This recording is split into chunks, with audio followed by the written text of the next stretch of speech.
ಆತ್ಮೀಯ ವಿದ್ಯಾರ್ಥಿಗಳೇ, ಸಮಾಜಶಾಸ್ತ್ರದ ಇವತ್ತಿನ ಅವಧಿಗೆ ನಿಮಗೆಲ್ಲ ಪ್ರೀತಿಪೂರ್ವಕವಾದ ಸ್ವಾಗತವನ್ನು ಕೋರ್ತೇನೆ.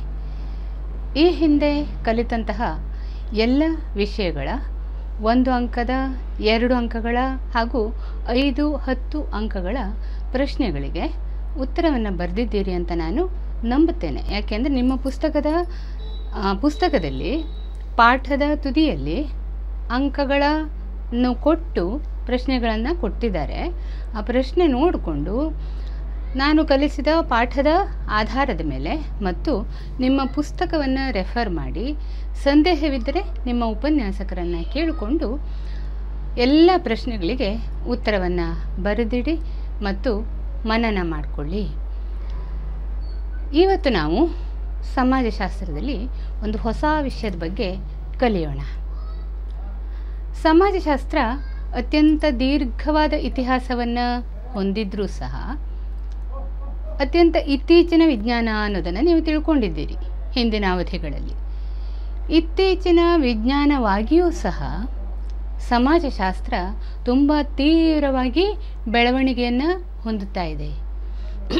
ಸಮಾಜಶಾಸ್ತ್ರಜ್ಞರು ಹೊಸ ಹೊಸ ವಿಚಾರವನ್ನು ಕಂಡುಕೊಳ್ಳುವಲ್ಲಿ ತಮ್ಮನ್ನು ತಾವು ಎಷ್ಟು ತೊಡಗಿಸಿಕೊಂಡಿದ್ದಾರೆ ಅಂತ ಅಂದರೆ, ಇವತ್ತು ಸಮಾಜಶಾಸ್ತ್ರ ಅಧ್ಯಯನಕ್ಕಾಗಿ ಹೊಸ ಹೊಸ ವಿಷಯಗಳನ್ನು ಆಯ್ಕೆ ಮಾಡಿಕೊಳ್ತಾ ಇದೆ. ಹೊಸ ಹೊಸ ವಿಚಾರಗಳನ್ನು ಅಧ್ಯಯನ ಮಾಡಿ ಸಮಾಜಕ್ಕೆ ಕೊಡುವ ಮೂಲಕ ಸಮಾಜವನ್ನು ಉನ್ನತಿಯತ್ತ ಒಯ್ಯುವಂಥ ಪ್ರಯತ್ನವನ್ನು ಸಂಪೂರ್ಣವಾಗಿ ಸಮರ್ಥವಾಗಿ ಮಾಡ್ತಾ ಇದೆ. ಹಾಗಾಗಿ ಈ ಸಮಾಜಶಾಸ್ತ್ರದಲ್ಲಿ ಯಾವೆಲ್ಲ ವಿಷಯಗಳನ್ನು ಅಧ್ಯಯನ ಮಾಡ್ತಾರೆ ಹಾಗಾದರೆ ಅನ್ನೋದನ್ನು ನೋಡುವಂಥ ದಿನ ಇಂದು. ಸಮಾಜಶಾಸ್ತ್ರದ ಅಧ್ಯಯನ ವಿಷಯಗಳು, subject matters of sociology. ಸಮಾಜಶಾಸ್ತ್ರದ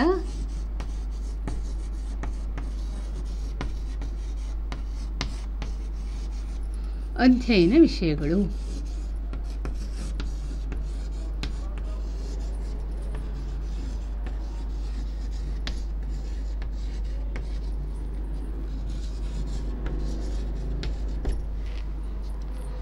Subject matters of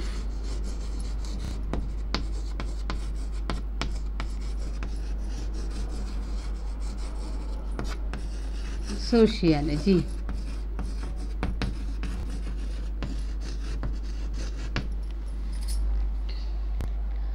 Alex Inkeles ಅನ್ನುವಂತಹ ಒಬ್ಬ ಸಮಾಜಶಾಸ್ತ್ರಜ್ಞರು ತಾವು ಬರೆದಂತಹ ವಾಟ್ ಈಸ್ ಸೋಷಿಯಾಲಜಿ ಎಂಬ ಕೃತಿಯಲ್ಲಿ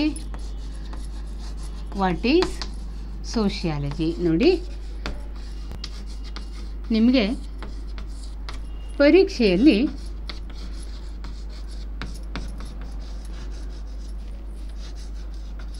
ಪ್ರಶ್ನೆಗಳು ಬರುತ್ತವೆ. ವಾಟ್ ಈಸ್ ಸೋಷಿಯಾಲಜಿ ಗ್ರಂಥದ ಕರ್ತೃ ಯಾರು, ಅಥವಾ ಅಲೆಕ್ಸ್ ಇಂಕೆಲ್ಸ್ ಬರೆದಂತಹ ಒಂದು ಕೃತಿಯನ್ನು ಹೆಸರಿಸಿ. ಈ ರೀತಿ ಪ್ರತಿ ಪಾಠದಲ್ಲಿ ಹಲವಾರು ಗ್ರಂಥಗಳ ಹೆಸರಿದ್ದಾವೆ, ಹಲವಾರು ಕೃತಿಕಾರರ ಹೆಸರಿದೆ. ನೀವು ಅದನ್ನು ನಿಮ್ಮ ನೋಟ್ಬುಕ್ನಲ್ಲಿ ಕೊನೆಯ 1-2 ಪೇಜ್ಗಳಲ್ಲಿ ಅದೇ ಕೆಲಸ ಮಾಡಬೇಕು. ಏನಂತಂದರೆ, ಇವತ್ತು ನಿಮಗೆ ಒಂದು ಕೃತಿ, ಒಬ್ಬ ಕೃತಿಕಾರ ಸಿಕ್ಕದ, ಅದನ್ನು ಕರೆಕ್ಟಾಗಿ ಲಿಸ್ಟ್ ಮಾಡಿಕೊಳ್ಳಿ. ಕೃತಿಗಳು, ಕೃತಿಕಾರರ ಹೆಸರು, ಕೃತಿಗಳು, ಗ್ರಂಥಕಾರರ ಹೆಸರು ಎಲ್ಲ ಬರ್ಕೊಂಡು ಸರಿಯಾಗಿ ಪಟ್ಟಿ ಮಾಡಿಟ್ಕೊಳ್ಳಿ. ಅದು ನಿಮಗೆ ಪರೀಕ್ಷೆಗೆ ತುಂಬ ಸಹಾಯ ಮಾಡ್ತದೆ. ಯಾವುದೇ ಗ್ರಂಥವನ್ನು ಕೇಳ್ಬೋದು, ಅಥವಾ ಯಾವುದೇ ಒಬ್ಬ ಕೃತಿಕಾರನ ಹೆಸರನ್ನು ಕೊಟ್ಟು ಅವನು ಬರೆದ ಒಂದು ಗ್ರಂಥವನ್ನು ಬರೆಯಿರಿ ಅಂತ ಕೇಳ್ಬೋದು. ಹಾಗಾಗಿ ನೀವು ಅದನ್ನು ಸರಿಯಾಗಿ ಒಂದು ಲಿಸ್ಟ್ ಮಾಡಿಟ್ಕೊಳ್ಳಿ. 1 ಅಂಕದ ಪ್ರಶ್ನೆ ಇರುತ್ತದೆ. ಏನಂದರೆ, ಉದಾಹರಣೆಗೆ ವಾಟ್ ಈಸ್ ಸೋಷಿಯಾಲಜಿ ಗ್ರಂಥವನ್ನು ಬರೆದವರು ಯಾರು, ಅಥವಾ ಅಲೆಕ್ಸ್ ಇಂಕೆಲ್ಸ್ ಬರೆದಂತಹ ಒಂದು ಗ್ರಂಥವನ್ನು ಹೆಸರಿಸಿ. ಈ ರೀತಿಯಾಗಿ ಪ್ರಶ್ನೆಯನ್ನು ಕೇಳಬಹುದು. ಇರಲಿ, ಅಲೆಕ್ಸ್ ಇಂಕೆಲ್ಸ್ ಅವರು ಸಮಾಜಶಾಸ್ತ್ರವನ್ನು ಅಧ್ಯಯನ ಮಾಡಿ ಸಮಾಜಶಾಸ್ತ್ರವು ಯಾವೆಲ್ಲ ವಿಷಯಗಳನ್ನು ಅಧ್ಯಯನ ಮಾಡುವಂತಹ ಶ್ರೇಷ್ಠವಾದ ಸಾಮರ್ಥ್ಯವನ್ನು ಹೊಂದಿದೆ ಅನ್ನೋದನ್ನು ಪಟ್ಟಿ ಮಾಡಿದ್ದಾರೆ. ಅವರು ಹೇಳಿದಂತಹ ವಿಚಾರಗಳನ್ನು ಒಮ್ಮೆ ಇಲ್ಲಿ ಗಮನಿಸ್ತಾ ಹೋಗೋಣ. ಮೊದಲನೇದಾಗಿ ಸಮಾಜಶಾಸ್ತ್ರ ಏನು ಮಾಡ್ತದೆ ಅಂತಂದರೆ, ಮಾನವ ಸಮಾಜ ಹಾಗೂ ಸಂಸ್ಕೃತಿಗಳ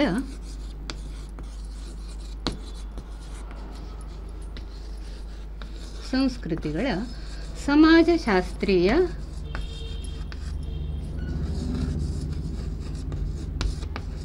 ವಿಶ್ಲೇಷಣೆ.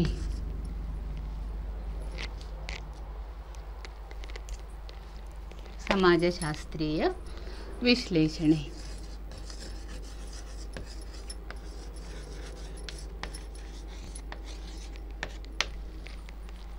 ಮಾನವ ಸಮಾಜ ಮತ್ತು ಸಂಸ್ಕೃತಿಗಳ ಸಮಾಜಶಾಸ್ತ್ರೀಯ ವಿಶ್ಲೇಷಣೆ. Providing sociological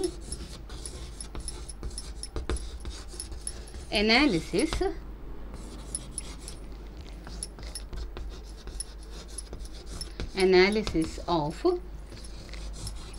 various societies and culture.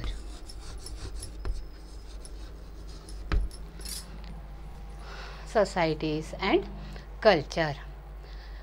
Human societies and culture.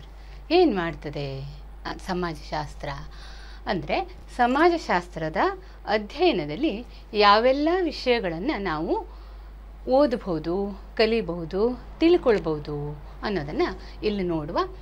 ಮಾನವ ಸಮಾಜ ಮತ್ತು ಸಂಸ್ಕೃತಿಗಳ ಕುರಿತಾಗಿ ಸಮಾಜಶಾಸ್ತ್ರೀಯ ವಿಶ್ಲೇಷಣೆಯನ್ನು ಮಾಡ್ತದೆ ಅಂತಂದರೆ, ಸಮಾಜಶಾಸ್ತ್ರ ಸುಮ್ಮನೆ ಯಾವುದೋ ಒಂದು ಅಧ್ಯಯನವನ್ನು ಮನಬಂದಂತೆ ಮಾಡೋದಲ್ಲ. ಅದು ಸಾಮಾಜಿಕ ದೃಷ್ಟಿಕೋನವನ್ನು ಇಟ್ಟುಕೊಂಡು ವೈಜ್ಞಾನಿಕ ಅಧ್ಯಯನವನ್ನು ಮಾಡ್ತದೆ. ಸಾಮಾಜಿಕ ದೃಷ್ಟಿಕೋನವನ್ನು ಇಟ್ಟುಕೊಂಡು ವೈಜ್ಞಾನಿಕ ಅಧ್ಯಯನವನ್ನು ಮಾಡ್ತದೆ. ವಿಜ್ಞಾನ ಅಂದ್ರೇನು? ಆರ್.ಟಿ. ಶಾಫರ್ ಅವರು ಹೇಳಿದ್ದಾರೆ, ಕ್ರಮಬದ್ಧವಾದ ಅವಲೋಕನ ವಿಧಾನಗಳ ಮೂಲಕ ಪ್ರಾಪ್ತವಾದ ಜ್ಞಾನದ ಸಮಷ್ಟಿಯನ್ನು ವಿಜ್ಞಾನ ಎನ್ನುವರು ಅಲ್ವಾ. ಆ ರೀತಿಯಾಗಿ ಅಧ್ಯಯನ ಮಾಡ್ತದೆ ನಮ್ಮ ಸಮಾಜಶಾಸ್ತ್ರ. ಸಮಾಜಗಳನ್ನು ಮತ್ತು ವಿವಿಧ ಸಂಸ್ಕೃತಿಗಳನ್ನು ವೈಜ್ಞಾನಿಕವಾಗಿ ಅಧ್ಯಯನ ಮಾಡ್ತದೆ, ಕ್ರಮಬದ್ಧವಾಗಿ ಮಾಡ್ತದೆ.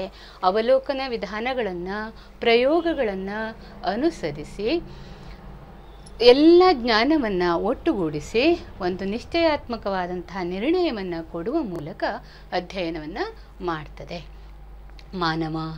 ಮಾನವ ಸಮಾಜದ ಬೆಳವಣಿಗೆಯ ವಿವಿಧ ಹಂತಗಳು, ಹಾಗೆ ಬೆಳವಣಿಗೆಗೆ ಪೂರಕವಾದಂತಹ ಸಂಗತಿಗಳು ಅಥವಾ ಬೆಳವಣಿಗೆ ಹೊಂದದೇ ಇದ್ದರೆ ಅದಕ್ಕೆ ಕಾರಣವಾದಂತಹ ಅಂಶಗಳು, ವಿವಿಧ ಸಂಸ್ಕೃತಿಗಳು, ಆ ಸಂಸ್ಕೃತಿಗಳ ವಿಧವಾದ ಆಚರಣೆಗಳು, ಆ ಆಚರಣೆಗಳಿಗೆ ಇರುವಂತಹ ಮಹತ್ವ, ಆ ಆಚರಣೆಗಳ ಸಂದರ್ಭದಲ್ಲಿ ನಡೆಸುವಂತಹ ಹಲವಾರು ಕೈಕರಣಗಳು ಅಥವಾ ವಿಧಾನಗಳು, ಇವುಗಳನ್ನೆಲ್ಲ ಅಧ್ಯಯನ ಮಾಡುವಂತಹ ಕೆಲಸವನ್ನು ಸಮಾಜಶಾಸ್ತ್ರ ಮಾಡ್ತದೆ. ಹಾಗಾಗಿ ಸಮಾಜಶಾಸ್ತ್ರದ ಅಧ್ಯಯನದ ವಿಷಯದಲ್ಲಿ ಬಹಳ ಪ್ರಮುಖವಾದ ಅಂಶ ಅಂತಂದರೆ providing sociological analysis of culture and various societies. ಬೇರೆ ಬೇರೆ ಸಮಾಜಗಳ ಹಾಗೂ ಸಂಸ್ಕೃತಿಗಳ ಕುರಿತಾಗಿ ವೈಜ್ಞಾನಿಕವಾಗಿ ಅಧ್ಯಯನ ಮಾಡುವ ಮೂಲಕ ಸಮಾಜಕ್ಕೆ ಸಾಕಷ್ಟು ಕೊಡುಗೆಗಳನ್ನು ನೀಡ್ತದೆ. ಎರಡನೇದಾಗಿ ಸಾಮಾಜಿಕ ಜೀವನದ ಮೂಲಭೂತ ಘಟಕಗಳ ಅಧ್ಯಯನ. ಎರಡನೇ ಅಂಶ ಅಂತಂದರೆ ಸಾಮಾಜಿಕ ಜೀವನದ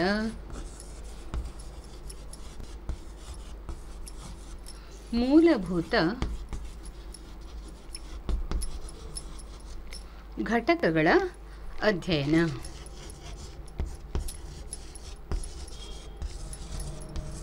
ಮೂಲಭೂತ ಘಟಕಗಳ ಅಧ್ಯಯನ.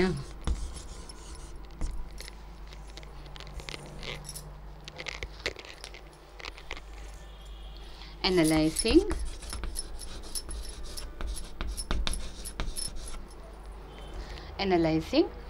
the primary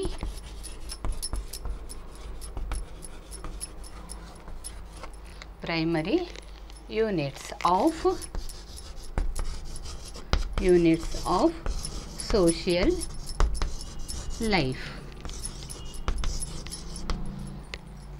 ಸಾಮಾಜಿಕ ಜೀವನದ ಮೂಲಭೂತ ಘಟಕಗಳ ಅಧ್ಯಯನವನ್ನು ಸಮಾಜಶಾಸ್ತ್ರ ಮಾಡ್ತದೆ.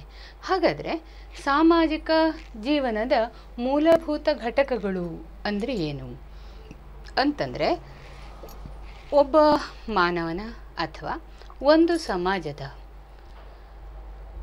ಆ ಒಂದು ಸಮಾಜದಲ್ಲಿ ಕಂಡುಬರುವಂತಹ ಸಾಮಾಜಿಕ ಪ್ರಕ್ರಿಯೆಗಳು, ಬೇರೆ ಬೇರೆ ವರ್ತನೆಗಳು, ಕ್ರಿಯೆಗಳು, ಪ್ರಕ್ರಿಯೆಗಳು ಮತ್ತು ಮಾನವ ಸಂಬಂಧಗಳು, ವ್ಯಕ್ತಿಯಿಂದ ವ್ಯಕ್ತಿಗೆ, ಸಮಾಜದಿಂದ ಸಮಾಜಕ್ಕೆ, ಕುಟುಂಬದಿಂದ ಕುಟುಂಬಕ್ಕೆ, ಘಟಕಗಳಿಂದ ಘಟಕಗಳಿಗೆ ಇರುವಂತಹ ಸಂಬಂಧಗಳನ್ನು ಅಧ್ಯಯನ ಮಾಡ್ತದೆ.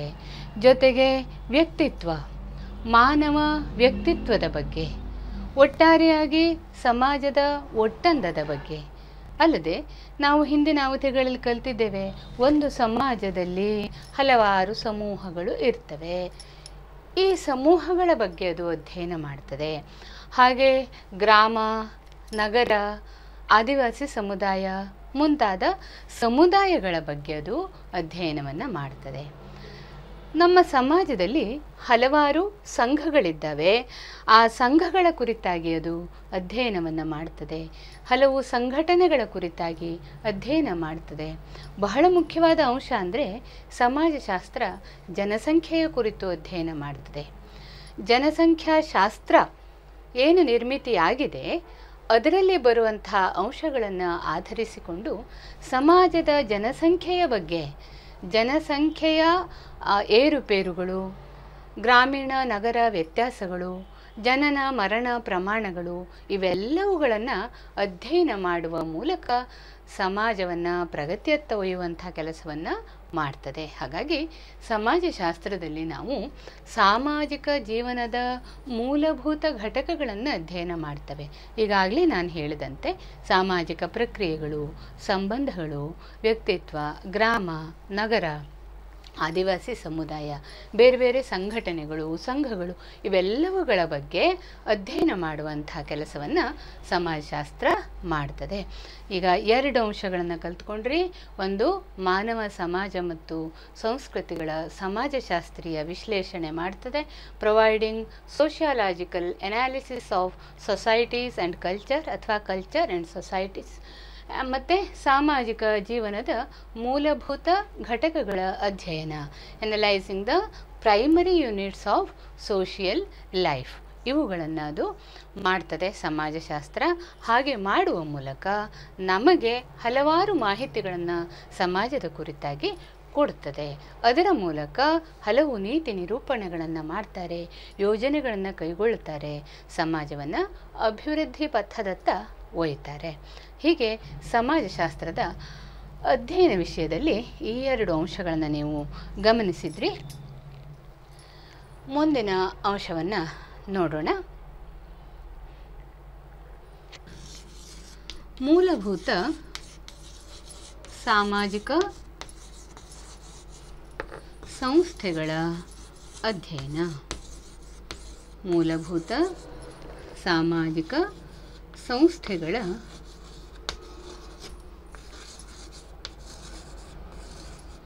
ಅಧ್ಯಯನ. ಸಮಾಜಶಾಸ್ತ್ರ ಸಮಾಜದಲ್ಲಿ ಇರುವಂತಹ ಹಲವಾರು ಸಂಸ್ಥೆಗಳ ಅಧ್ಯಯನವನ್ನು ಮಾಡ್ತದೆ. ಮೂಲಭೂತ ಸಾಮಾಜಿಕ ಸಂಸ್ಥೆಗಳ ಅಧ್ಯಯನ, studying the nature and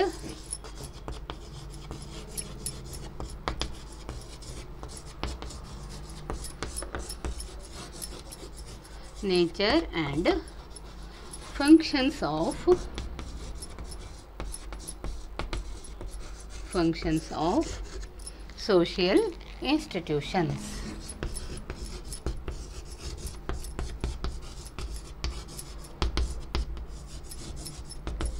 social institutions. ಮೂಲಭೂತ ಸಾಮಾಜಿಕ ಸಂಸ್ಥೆಗಳ ಅಧ್ಯಯನವನ್ನು ಮಾಡ್ತದೆ. ನಾನು ಆವತ್ತು ಹೇಳಿದ್ದೆ ನಿಮಗೆ, ಒಬ್ಬ ಸಮಾಜಶಾಸ್ತ್ರದ ವಿದ್ಯಾರ್ಥಿಯು ಸಾಮಾಜಿಕ ಸಂಸ್ಥೆಗಳಿಗೆ ಉದಾಹರಣೆ ಕೊಡಿ ಅಂದರೆ ಯಾವ ಉದಾಹರಣೆಗಳನ್ನು ಕೊಡಬೇಕು ಅನ್ನೋದನ್ನು ಹೇಳಿದ್ದೇನೆ. ಅವೆಲ್ಲ ಸಂಸ್ಥೆಗಳು ಹೇಗಾದವು, ಯಾಕೆ ಅವುಗಳನ್ನು ಸಂಸ್ಥೆಗಳು ಅಂತ ಹೇಳಬೇಕು ಅನ್ನೋದನ್ನು ಮುಂದಿನ ಅವಧಿಗಳಲ್ಲಿ ನೀವು ಕಲಿತೀರಿ. ಆದರೆ ಇಲ್ಲಿವರೆಗೆ ನೀವು ನೆನಪಿಟ್ಕೊಳ್ಬೇಕಾದ್ದೇನು, ಸಮಾಜಶಾಸ್ತ್ರದಲ್ಲಿ ಸಂಸ್ಥೆಗಳಿಗೆ, ಸಾಮಾಜಿಕ ಸಂಸ್ಥೆಗಳಿಗೆ ಉದಾಹರಣೆಗಳು ಯಾವುವು? ಯಾವ್ದು ಹೇಳಿದ್ದೆ? ಒಮ್ಮೆ ನೆನಪು ಮಾಡಿಕೊಳ್ಳಿ. ಕುಟುಂಬ, ವಿವಾಹ, ಧರ್ಮ, ಜಾತಿ, ಕಾನೂನುಗಳು, ರಕ್ತ ಸಂಬಂಧ ಇತ್ಯಾದಿಗಳು ಸಾಮಾಜಿಕ ಸಂಸ್ಥೆಗಳು. ಇಂತಹ ಸಾಮಾಜಿಕ ಸಂಸ್ಥೆಗಳ ಕುರಿತಾಗಿ ವಿಸ್ತೃತವಾದ ಅಧ್ಯಯನವನ್ನು ಸಮಾಜಶಾಸ್ತ್ರ ಮಾಡ್ತದೆ. ಈ ಸಾಮಾಜಿಕ ಸಂಸ್ಥೆಗಳು ಹೇಗೆ ರೂಪುಗೊಂಡವು? ಕುಟುಂಬವಿರಲಿ, ವಿವಾಹ ಎನ್ನುವ ಸಂಸ್ಥೆ ಇರಲಿ, ಧರ್ಮವಿರಲಿ, ಜಾತಿ ಇರಲಿ ಅಥವಾ ಕಾನೂನುಗಳಿರಲಿ, ಹೇಗೆ ರೂಪುಗೊಂಡವು, ಎಂಥ ಸಂದರ್ಭಗಳಲ್ಲಿ ರೂಪುಗೊಂಡವು, ಸಾಮಾಜಿಕ ಸಂಸ್ಥೆಗಳು ಹೇಗೆ ಪರಸ್ಪರ ಸಂಬಂಧವನ್ನು ಹೊಂದಿವೆ, ಸಾಮಾಜಿಕ ಸಂಸ್ಥೆಗಳ ಇಂಟರ್ಡಿಪೆಂಡೆಂಟ್ ಅಂತರ್ ಸಂಬಂಧಗಳ ಪರಿಣಾಮವಾಗಿ ಉಂಟಾಗುವಂತಹ ಸಾಮಾಜಿಕ ಪ್ರಕ್ರಿಯೆಗಳು ಯಾವ್ಯಾವು, ಸಾಮಾಜಿಕ ಸಂಬಂಧಗಳು ಹೇಗೆ ವ್ಯಕ್ತಿತ್ವವನ್ನು ಬದಲಾಯಿಸ್ತವೆ, ಸಾಮಾಜಿಕ ಸಂಬಂಧಗಳು ಸಾಮಾಜಿಕ ಸ್ಥಿತಿಗತಿಯನ್ನು ಹೇಗೆ ಉನ್ನತಿಗೋ ಅಧಃಪತನಕ್ಕೋ ಬದಲಾಯಿಸ್ತದೆ ಇತ್ಯಾದಿ ಅಂಶಗಳನ್ನು ಸಮಾಜಶಾಸ್ತ್ರವು ತನ್ನ ಅಧ್ಯಯನ ವಿಷಯವಾಗಿ ಹೊಂದಿದೆ. ಹಲವಾರು ಸಂಸ್ಥೆಗಳಿದ್ದಾವೆ, ಸಾಮಾಜಿಕ ಸಂಸ್ಥೆಗಳು. ಈ ಎಲ್ಲ ಸಂಸ್ಥೆಗಳ ಕುರಿತಾಗಿ ವಿಸ್ತೃತವಾದಂತಹ ಅಧ್ಯಯನವನ್ನು ಸಮಾಜಶಾಸ್ತ್ರ ಮಾಡ್ತದೆ. ಕುಟುಂಬ, ಆರ್ಥಿಕ ವಿಚಾರ, ರಾಜಕೀಯ, ನೈತಿಕ, ಧಾರ್ಮಿಕ, ಬೌದ್ಧಿಕ, ರಾಜ್ಯದಲ್ಲಿರುವಂತಹ ಹಲವಾರು ಸಂಸ್ಥೆಗಳು ಇತ್ಯಾದಿಗಳನ್ನು ಅಧ್ಯಯನ ಮಾಡುವಂತಹ ಕಾರ್ಯವನ್ನು ಸಮಾಜಶಾಸ್ತ್ರ ಮಾಡ್ತದೆ. ಹಾಗಾಗಿ ಸಮಾಜಶಾಸ್ತ್ರ ಮೂಲಭೂತ ಸಾಮಾಜಿಕ ಸಂಸ್ಥೆಗಳನ್ನು ಅಧ್ಯಯನ ಮಾಡುವ ಮೂಲಕ ತನ್ನ ಹಿರಿಮೆಯನ್ನು ಹೆಚ್ಚಿಸಿಕೊಳ್ತದೆ. ನಾಲ್ಕನೆಯ ಅಂಶ ಅಂತಂದರೆ ಮೂಲಭೂತ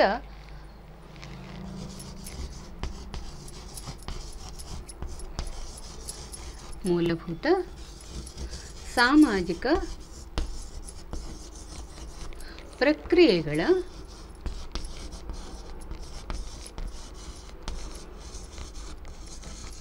ಅಧ್ಯಯನ. ಸಮಾಜಶಾಸ್ತ್ರದ ಅಧ್ಯಯನ ವಿಷಯಗಳಲ್ಲಿ ಇದು ಸಹ ಒಂದು ಮೂಲಭೂತ ಸಾಮಾಜಿಕ ಪ್ರಕ್ರಿಯೆಗಳ ಅಧ್ಯಯನ. Sociology throws light on the fundamental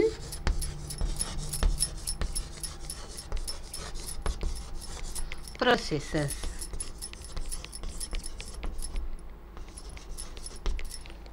Fundamental social processes. Sociology throws light on the fundamental social processes.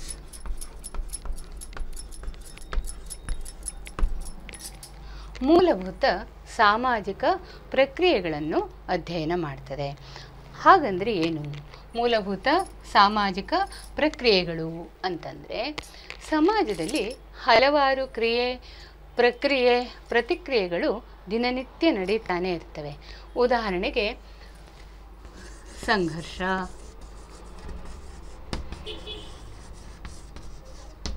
ಹೊಂದಾಣಿಕೆ, ಸಹಕಾರ,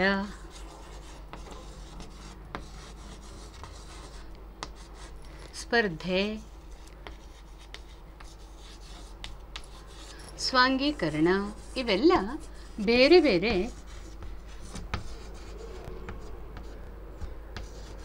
ಸಾಮಾಜಿಕ ಪ್ರಕ್ರಿಯೆಗಳು.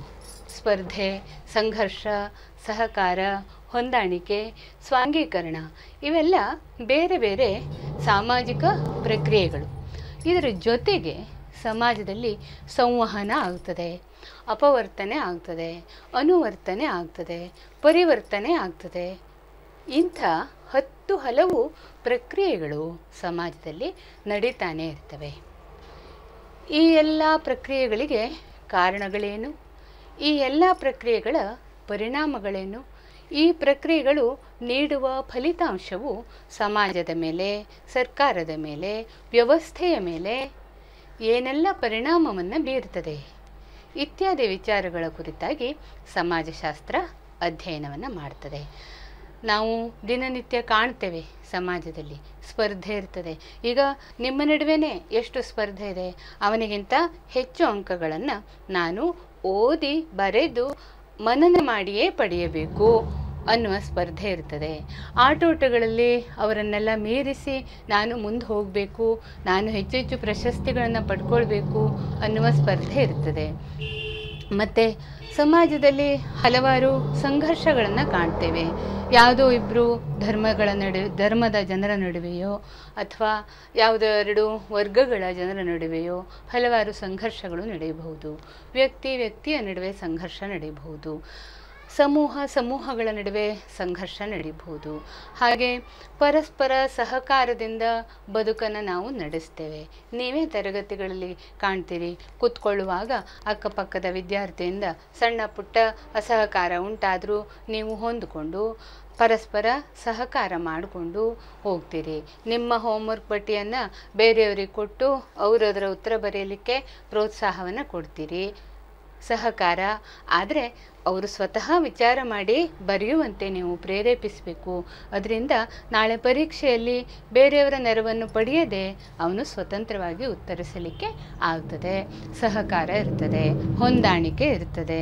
ಸಣ್ಣ ಪುಟ್ಟ ಹೆಚ್ಚು ಕಡಿಮೆ ಆದರೆ ಹೊಂದಿಕೊಂಡು ಬದುಕ್ತೇವೆ. ಹೀಗೆ ಮತ್ತು ಸಾಮಾಜಿಕವಾಗಿ ಹಲವಾರು ನಿಯಮಗಳಿರ್ತವೆ.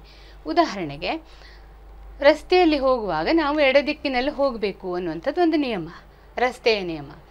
ಹಾಗೆ ಎಡದಿಕ್ಕಿಗೆ ಹೋದರೆ ಅದು ಅನುವರ್ತನೆ, ನಿಯಮವನ್ನು ಅನುಸರಿಸಂಗಾಯಿತು. ಬಿಟ್ಟು ನಾನು ರಸ್ತೆ ಮಧ್ಯದಲ್ಲಿ ಹೋಗ್ತೇನೆ ಅಂತ ಹೊರಟ್ರೆ ಅದು ಅಪವರ್ತನೆ. ರಸ್ತೆ ಮಧ್ಯ ಹೋದರೆ ಏನಾಗ್ತದೆ ಅನ್ನೋದು ನಿಮಗೆ ಗೊತ್ತು. ಆದರೂ ಸಹ ರಸ್ತೆಯ ಮಧ್ಯದಲ್ಲಿ ಒಬ್ಬ ವ್ಯಕ್ತಿ ಹೋದ ಅಂತಾದರೆ ಅದು ಅಪವರ್ತನೆ. ಹಾಗೆ ಪರಿವರ್ತನೆ. ಸಮಾಜದಲ್ಲಿ ಸಾಕಷ್ಟು ಬದಲಾವಣೆಗಳಾಗ್ತವೆ. ಆ ಬದಲಾವಣೆಗಳನ್ನು ಸಹ ಅಧ್ಯಯನ ಮಾಡ್ತದೆ. ಹೀಗೆ ಸಮಾಜಶಾಸ್ತ್ರ. ಹಾಗೆ ಇಲ್ಲೊಂದು ಶಬ್ದ ಇದೆ, ಸ್ವಾಂಗೀಕರಣ. ಬೇರೆಯವರ ಸಂಸ್ಕೃತಿಯನ್ನು ನಾವು ಅಳವಡಿಸಿಕೊಳ್ಳುವಂಥದ್ದು. ಇವೇ ಮುಂತಾದ ಪ್ರಕ್ರಿಯೆಗಳ ಬಗ್ಗೆ, ಸಾಮಾಜಿಕ ಪ್ರಕ್ರಿಯೆಗಳ ಬಗ್ಗೆ ಸಮಾಜಶಾಸ್ತ್ರ ಅಧ್ಯಯನ ಮಾಡ್ತದೆ. ಈಗ ನೀವು ಒಟ್ಟು 4 ಅಂಶಗಳನ್ನು ಕಲ್ತ್ಕೊಂಡ್ರಿ. ಮೊದಲನೇದಾಗಿ ಸಾಮಾಜಿಕ ಸಂಸ್ಥೆಗಳ ಬಗ್ಗೆ. 3ನೇ ಅಂಶ ಏನು? ಮೂಲಭೂತ ಸಾಮಾಜಿಕ ಸಂಸ್ಥೆಗಳ ಅಧ್ಯಯನ, ಮೂಲಭೂತ ಸಾಮಾಜಿಕ ಪ್ರಕ್ರಿಯೆಗಳ ಅಧ್ಯಯನ. ಒಟ್ಟು 4 ಅಂಶಗಳನ್ನು ಕಲ್ತ್ಕೊಂಡ್ರಿ. ಒಟ್ಟು ನೀವೀಗ 4 ಅಂಶಗಳನ್ನು ಕಲ್ತ್ಕೊಂಡ್ರಿ. ಸಮಾಜ ಹಾಗೂ ಸಂಸ್ಕೃತಿಗಳ ಸಮಾಜಶಾಸ್ತ್ರೀಯ ವಿಶ್ಲೇಷಣೆ, ಸಮಾಜದ ಮೂಲಭೂತ ಘಟಕಗಳ ಅಧ್ಯಯನ, ಮೂಲಭೂತ ಸಾಮಾಜಿಕ ಸಂಸ್ಥೆಗಳ ಅಧ್ಯಯನ, ಮೂಲಭೂತ ಸಾಮಾಜಿಕ ಪ್ರಕ್ರಿಯೆಗಳ ಅಧ್ಯಯನ ಅನ್ನುವ 4 ಅಂಶಗಳನ್ನು ನೀವು ಕಲ್ತ್ಕೊಂಡ್ರಿ. 5ನೇದಾಗಿ ವಿಶೇಷ ಅಧ್ಯಯನ, ವಿಶೇಷ ಅಧ್ಯಯನ ಕ್ಷೇತ್ರಗಳ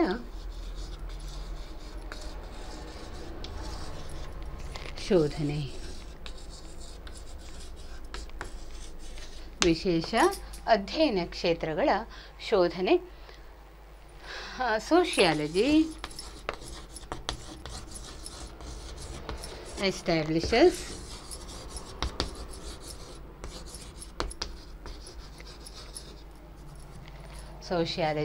establishes specialized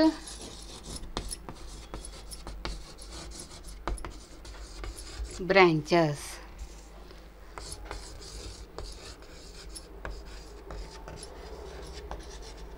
Specialized branches.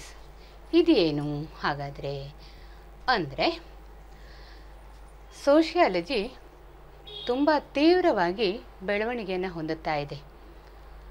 Alex ಇಂಕಲ್ಸ್ ಅವರು ಪಟ್ಟಿ ಮಾಡಿದ ಅಧ್ಯಯನ ವಿಷಯಗಳ ಹೊರತಾಗಿ ಹೀಗೊಂದು ಇನ್ನೂ ಒಂದೆರಡು ಮೂರು ವಿಷಯಗಳನ್ನು ಅಧ್ಯಯನ ವಿಷಯವಾಗಿ ಪರಿಗಣಿಸ್ತಾರೆ. ಅದರಲ್ಲಿ ನಾವು ಇದನ್ನು ನೋಡೋಣ. ವಿಶೇಷ ಅಧ್ಯಯನ ಕ್ಷೇತ್ರಗಳ ಶೋಧನೆ. ದಿನದಿಂದ ದಿನಕ್ಕೆ ಮಾನವ ಸಮಾಜ ಸಾಕಷ್ಟು ಪರಿವರ್ತನೆಗಳನ್ನು ಹೊಂದುತ್ತಾ ಸಾಕಷ್ಟು ರೀತಿಯ ಅಭಿವೃದ್ಧಿಯ ಅಂಶಗಳನ್ನು ಅಳವಡಿಸಿಕೊಳ್ಳುತ್ತಾ ಸಾಗ್ತಾ ಇದೆ. ನಾವೆಲ್ಲ ಕಾಣ್ತಾ ಇದ್ದೇವೆ. ಹಾಗಿದ್ದಾಗ ಹಳೆಯ ಆ ಅಂಶಗಳಿಗೆ ನಾವು ಸ್ಟಿಕ್ ಆನ್ ಆಗಿರಲಿಕ್ಕೆ ಆಗೋದಿಲ್ಲ. ಹಳೆಯ ವಿಚಾರಗಳನ್ನು ಅದನ್ನೇ ಅಧ್ಯಯನ ಮಾಡ್ತಾ ಕೂತ್ಕೊಳ್ಳಿಕ್ಕೆ ಆಗೋದಿಲ್ಲ. ದಿನನಿತ್ಯ ಬದಲಾಗ್ತಾ ಇರುವಂತಹ ಸಾಮಾಜಿಕ ಪರಿವರ್ತನೆ ಮತ್ತು ಪರಿಸ್ಥಿತಿಗಳಿಗೆ ಅನುಸಾರವಾಗಿ ಹೊಸ ಹೊಸ ಕ್ಷೇತ್ರಗಳ ಬಗ್ಗೆ ಅಧ್ಯಯನ ಮಾಡುವಂತಹ ಅಗತ್ಯ ಇದೆ ಅನ್ನೋದನ್ನು ಸಮಾಜಶಾಸ್ತ್ರಜ್ಞರು ಕಂಡುಕೊಂಡು ಹೊಸ ಹೊಸ ವಿಷಯಗಳ ಬಗ್ಗೆ ಅಧ್ಯಯನವನ್ನು ನಡೆಸ್ತಾನೇ ಇದ್ದಾರೆ. ಆ ಅಂಶವನ್ನು ಇದು ಅಧ್ಯಯನ ಮಾಡ್ತದೆ ಸಮಾಜಶಾಸ್ತ್ರ. ಹಾಗಾದರೆ ಸಮಾಜಶಾಸ್ತ್ರದ ವಿಶೇಷ ಅಧ್ಯಯನ ಕ್ಷೇತ್ರಗಳು ಯಾವುವು? ನಿಮಗೆ ಪ್ರಶ್ನೆ ಬರ್ತದೆ 2 ಅಂಕಕ್ಕೆ. ಯಾವುದಾದರೂ 2 ವಿಶೇಷಾಧ್ಯಯನ ಕ್ಷೇತ್ರಗಳನ್ನು ಹೆಸರಿಸಿ ಅಂತ. ಅಂದರೆ ಸಮಾಜಶಾಸ್ತ್ರಜ್ಞರು ಹೊಸ ಹೊಸದಾಗಿ ವಿಶೇಷವಾಗಿ ಅಧ್ಯಯನ ಮಾಡ್ತಾ ಇರುವಂತಹ ಹೊಸ ಹೊಸ ಕ್ಷೇತ್ರಗಳು ಯಾವುವು ಅನ್ನೋದನ್ನು ಈಗಾಗಲೇ ಸಾಕಷ್ಟು ಅಂಶಗಳನ್ನು ಪಟ್ಟಿ ಮಾಡಿದ್ದಾರೆ. ಅದರಲ್ಲಿ ಕೆಲವನ್ನು ಹೇಳೋಣ ಅಂತಂದರೆ, ರಾಜಕೀಯ ಸಮಾಜಶಾಸ್ತ್ರ. ನೋಡಿ, ಇದು ಸುಲಭ ನೆನಪಿಟ್ಕೊಳ್ಳಿಕ್ಕೆ. ಎಲ್ಲದಕ್ಕೂ ಸಮಾಜಶಾಸ್ತ್ರ ಸೇರಿಸ್ತಾ ಹೋದರೆ ಆಯಿತು. ನಿಮಗೆ ಉದಾಹರಣೆ ಬರಲಿಕ್ಕೆ ಏನು ಕಷ್ಟ ಆಗೋದಿಲ್ಲ. ರಾಜಕೀಯ ಸಮಾಜಶಾಸ್ತ್ರ, ಆರ್ಥಿಕ ಸಮಾಜಶಾಸ್ತ್ರ, ಶೈಕ್ಷಣಿಕ ಏನು ಸಮಾಜಶಾಸ್ತ್ರ, ಶೈಕ್ಷಣಿಕ ಸಮಾಜಶಾಸ್ತ್ರ, ಹಾಗೆ ಅಪರಾಧಶಾಸ್ತ್ರ,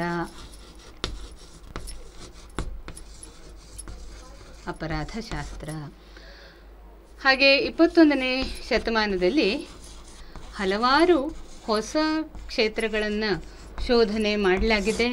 ಹೊಸ ಹೊಸ ಅಧ್ಯಯನ ಕ್ಷೇತ್ರಗಳನ್ನು ಶೋಧನೆ ಮಾಡಲಾಗಿದೆ. ಅವುಗಳಲ್ಲಿ ಗ್ರಾಮೀಣ ಮತ್ತು ನಗರ ಸಮಾಜಶಾಸ್ತ್ರ, ಗ್ರಾಮೀಣ ಮತ್ತು ನಗರ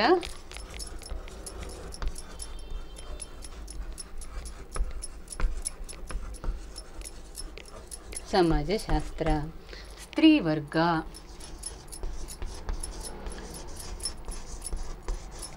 ವೃದ್ಧರ ಅಧ್ಯಯನ,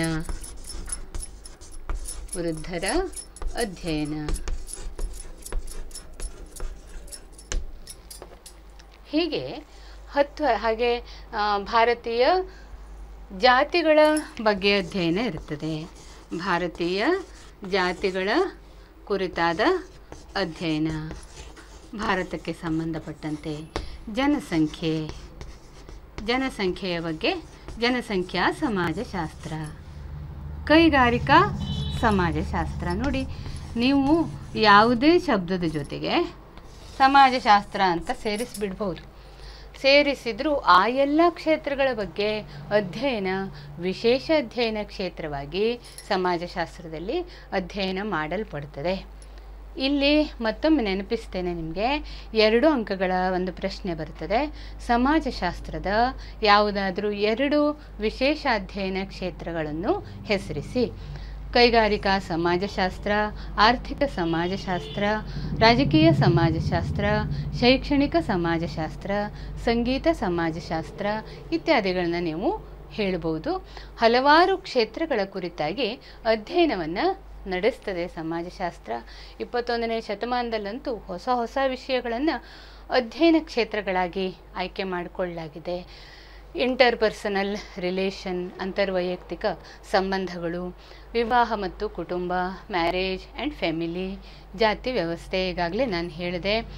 ಹಾಗೆ ಇಂತಹ ಹಲವಾರು ವಿಷಯಗಳ ಕುರಿತಾಗಿ ಅಧ್ಯಯನವನ್ನು ಮಾಡಲಾಗ್ತದೆ. ಜನಾಂಗ ಮತ್ತು ವಂಶಶಾಸ್ತ್ರ, ಎಥ್ನಿಸಿಟಿ ಮುಂತಾದ ವಿಚಾರಗಳ ಕುರಿತಾಗಿ ಹೊಸ ಹೊಸ ಸಂಗತಿಗಳನ್ನು ಅಧ್ಯಯನ ಮಾಡಲಾಗ್ತದೆ. ಇದನ್ನು ವಿಶೇಷ ಅಧ್ಯಯನ ಕ್ಷೇತ್ರ ಅಂತ ಹೇಳ್ತಾರೆ. ಸಮಾಜಶಾಸ್ತ್ರ ಇಂತಹ ವಿಶೇಷ ಅಧ್ಯಯನ ಕ್ಷೇತ್ರಗಳ ಕುರಿತಾಗಿ ಅಧ್ಯಯನವನ್ನು ಮಾಡ್ತದೆ. ಆಧುನಿಕ ಸಮಾಜಶಾಸ್ತ್ರಜ್ಞರಾದಂತಹ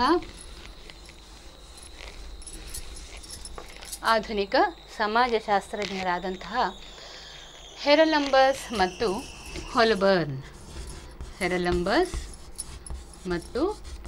ಹೊಲಬರ್ನ್ ಮುಂತಾದವರು ಈ ಸಮಾಜಶಾಸ್ತ್ರದ ಹೊಸ ಹೊಸ ಅಧ್ಯಯನ ಕ್ಷೇತ್ರಗಳ ಬಗ್ಗೆ ಸಾಕಷ್ಟು ಬೆಳಕು ಚೆಲ್ಲಿದ್ದಾರೆ, ಹೊಸ ಹೊಸ ವಿಷಯಗಳನ್ನು ಹೇಳಿದ್ದಾರೆ. ಈ ಎಲ್ಲ ಕ್ಷೇತ್ರಗಳ ಬಗ್ಗೆ ಅಧ್ಯಯನ ಮಾಡಬೇಕಾದದ್ದು ಸಮಾಜಶಾಸ್ತ್ರದ ಆದ್ಯ ಕರ್ತವ್ಯ ಅಂತ ಸಮಾಜಶಾಸ್ತ್ರ ಭಾವಿಸಿದೆ. ಈ ಎಲ್ಲ ವಿಷಯಗಳನ್ನು ಅಧ್ಯಯನ ಮಾಡುವ ಮೂಲಕ ಸಮಾಜದ ಹಾಗೂ ಇಡೀ ದೇಶದ ಪ್ರಗತಿಯನ್ನು ಸಾಧಿಸುವುದು ಸಮಾಜಶಾಸ್ತ್ರದ ಪ್ರಮುಖವಾದ ಉದ್ದೇಶವಾಗಿದೆ. ಸಮಾಜದಲ್ಲಿ ಆಗುವಂತಹ ನಿತ್ಯದ ಚಟುವಟಿಕೆಗಳನ್ನು ಗಮನಿಸಬೇಕಾದ್ದು ನಮ್ಮ ಕರ್ತವ್ಯವೂ ಹೌದು. ಸಮಾಜಶಾಸ್ತ್ರದ ವಿದ್ಯಾರ್ಥಿಯಾಗಿ ನಾವು ಹೇಗಿರಬೇಕು ಅಂದರೆ, ಒಂದು ಬಸ್ ಸ್ಟ್ಯಾಂಡಿಗೆ ಹೋದರೆ ಅಥವಾ ಒಂದು ವಿವಾಹ ಕಾರ್ಯಕ್ಕೆ ಹೋದರೆ ಅಲ್ಲಿ ಸುಮ್ಮನೆ ಬಸ್ ಸ್ಟ್ಯಾಂಡಿಗೆ ಹೋದ, ಬಸ್ ಹತ್ತದ, ಬಂದ ಇಷ್ಟೇ ಆಗಬಾರ್ದು. ಕೂತು ಅವಲೋಕನ ಮಾಡಬೇಕು. ವಿವಿಧ ಜನರು ಹೇಗೆಲ್ಲ ವರ್ತಿಸ್ತಾರೆ, ಆ ರೀತಿಯ ವರ್ತನೆಗೆ ಅಲ್ಲಿನ ಸ್ಥಾನಿಕ ಕಾರಣಗಳು ಏನಿರಬಹುದು ಇತ್ಯಾದಿ ಚಿಂತನೆಯನ್ನು ಮಾಡಬೇಕು. ನಾವೇನು ಮಾಡ್ತೇವೆ, ಸಾಮಾನ್ಯವಾಗಿ ಮೊಬೈಲ್ ನೋಡ್ತಾ ಹೊತ್ತು ಕಳೆದು ಬಿಡ್ತೇವೆ, ಫ್ರೆಂಡ್ಸ್ ಜೊತೆ ಏನೋ ಗಲಾಟೆ ಮಾಡ್ತಾ ಇರ್ತೇವೆ. ಬದಲಿಗೆ ಒಂದು ದಿವಸ ನೀವು ಅದನ್ನು ಗಮನಿಸಿ ನೋಡಿ, ಎಷ್ಟೆಲ್ಲ ವಿಶೇಷಗಳು, ಎಷ್ಟೆಲ್ಲ ವೈಚಿತ್ರ್ಯಗಳು ನಮಗೆ ಸಿಗ್ತವೆ. ಹಾಗೆ ಒಂದು ಮದುವೆ ಮನೆಗೆ ಹೋದರು, ಊಟ ಮಾಡಿದ್ರು, ಬಂದರು, ಇಷ್ಟೇ ಆಗಬಾರ್ದು.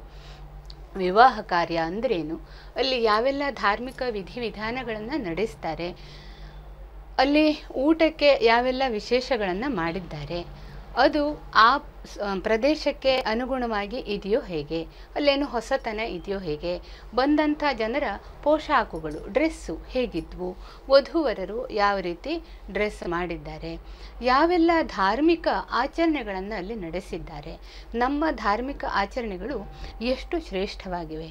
ವಾಸ್ತವಿಕವಾಗಿ ಅಲ್ಲಿ ಹೇಳುವಂತಹ ಮಂತ್ರಗಳೆಲ್ಲ ಬಹಳ ಶ್ರೇಷ್ಠವಾದಂಥ ವಿಚಾರಗಳನ್ನು ಹೇಳುವಂಥದ್ದು. ಅದರ ಬಗ್ಗೆಲ್ಲ ನಾವು ಗಮನ ಹರಿಸಬೇಕು. ಸಮಾಜಶಾಸ್ತ್ರದ ವಿದ್ಯಾರ್ಥಿಯಾಗಿ ಇವೆಲ್ಲವನ್ನು ಗಮನಿಸುವ ಮೂಲಕ ನಾವು ಒಬ್ಬ ಒಳ್ಳೆಯ ಸಮಾಜಶಾಸ್ತ್ರಜ್ಞರಾಗಿಯೂ, ಸಮಾಜ ತಜ್ಞರಾಗಿಯೂ, ಸಮಾಜದ ಬಗ್ಗೆ ಜ್ಞಾನವುಳ್ಳವರಾಗಿಯೂ ಬೆಳೆಯಲಿಕ್ಕೆ ಅವಕಾಶವಾಗ್ತದೆ. ಹಾಗಾಗಿ ನಿಂತ ನೀರಾಗದೆ ಹರಿಯುವ ನೀರಾಗೋಣ, ಹೊಸ ಹೊಸ ಸಂಗತಿಗಳನ್ನು ನಮ್ಮದಾಗಿಸಿಕೊಳ್ಳೋಣ. ಸಮಾಜದಲ್ಲಿ ಎಲ್ಲರಿಗಿಂತ ಮುಂದೆ ನಿಂತು ಇತರರಿಗೆ ಮಾರ್ಗದರ್ಶನ ಮಾಡುವಂತಹ ಸ್ಥಾನವನ್ನು ನಮ್ಮದಾಗಿಸಿಕೊಳ್ಳೋಣ. ಆ ನಿಟ್ಟಿನಲ್ಲಿ ನೀವೆಲ್ಲ ಸಮಾಜಶಾಸ್ತ್ರದ ವಿದ್ಯಾರ್ಥಿಗಳಾಗಿ ಎಲ್ಲರೊಂದಿಗೆ ಹೆಜ್ಜೆಗೂಡಿಸಿ, ದನಿ ಏರಿಸಿ ನಿಮ್ಮ ನಿಮ್ಮ ಸ್ಥಾನವನ್ನು ಉನ್ನತಿಯತ್ತ ಒಯ್ಯಿರಿ ಅಂತ ಆಶಿಸ್ತಾ, ಅಂತ ಹಾರೈಸ್ತಾ ಇವತ್ತಿನ ಈ ಅವಧಿಯನ್ನು ಇಲ್ಲಿಗೆ ಮುಗಿಸೋಣ. ಮುಂದಿನ ಅವಧಿಯಲ್ಲಿ ಮತ್ತೆ ಭೇಟಿಯಾಗೋಣ. Thank you.